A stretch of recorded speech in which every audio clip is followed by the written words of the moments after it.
मध्य प्रदेश में अब राजनीतिक यात्राओं पर बयानबाजी तेज हो गई है। बीजेपी नेता जयभान सिंह पवैया ने कांग्रेस की आक्रोश यात्रा पर निशाना साधा। उन्होंने कहा कि कांग्रेस को क्षमा यात्रा निकालनी चाहिए। साथ ही कांग्रेस पर बीजेपी की यात्रा की नकल करने का आरोप लगाया। जयभान सिंह पवैया से बातचीत की हमारे सहयोगी विनोद शर्मा ने। मध्य प्रदेश में विधानसभा चुनाव नजदीक है। ऐसे में प्रदेश में दो यात्राएं चल रही हैं। एक जन आशीर्वाद यात्रा भारतीय जनता पार्टी की, तो दूसरी है कांग्रेस की जन आक्रोश यात्रा।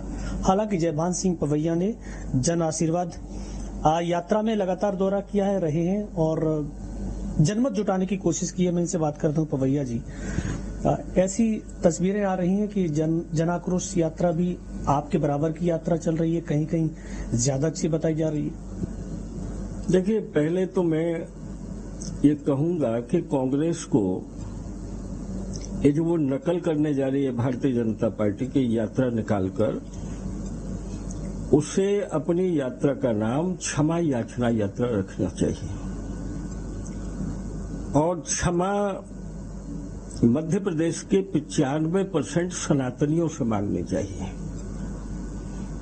लगातार सनातनियों की भावनाओं को जूती से रौंदने की कोशिश कांग्रेस कर रही है। देश में, मध्य प्रदेश में राष्ट्रभक्तों की भावनाओं के साथ कांग्रेस ने कभी न्याय नहीं किया है।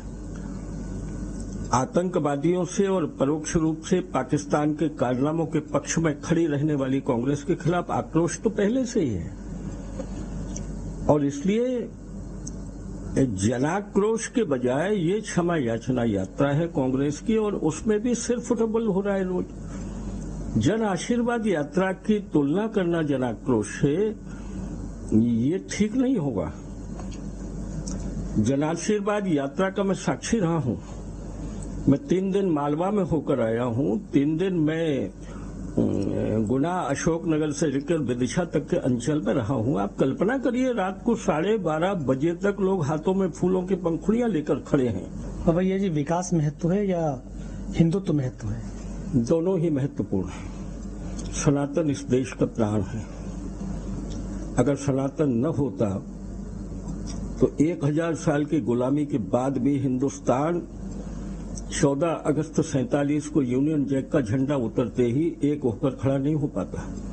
इस हिंदुस्तान की अखंडता को अगर कायम रखा, यहाँ के समाज जीवन को अगर किसी ने ताकत दी गुलामी के काल में भी जीने की और अपने को जिंदा रखने की, तो दिवाली के दियों ने दी, होली के रंग ने दी, श्रावण की राखी ने दी, कुंभ सिंगस्त के मेलों ने दी, भारत के तीर्थों ने दी, गंगा और यमुना में हमारी आस्था ने दी, और हमारे परिवारों को जो गरीबी में भी खुशहाल रखा, वो माता पिता के चरण छूने की परंपरा ने, बहन की राखी ने, मनुष्यता के प्रति हमारे हृदय में जो उदारता है उसके कारण।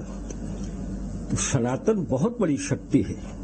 मनुष्य को अगर आत्मा का आनंद चाहिए तो वो अकेली रोटी से नहीं मिलता है, वो धर्म से मिलता है, परंपराओं से मिलता है।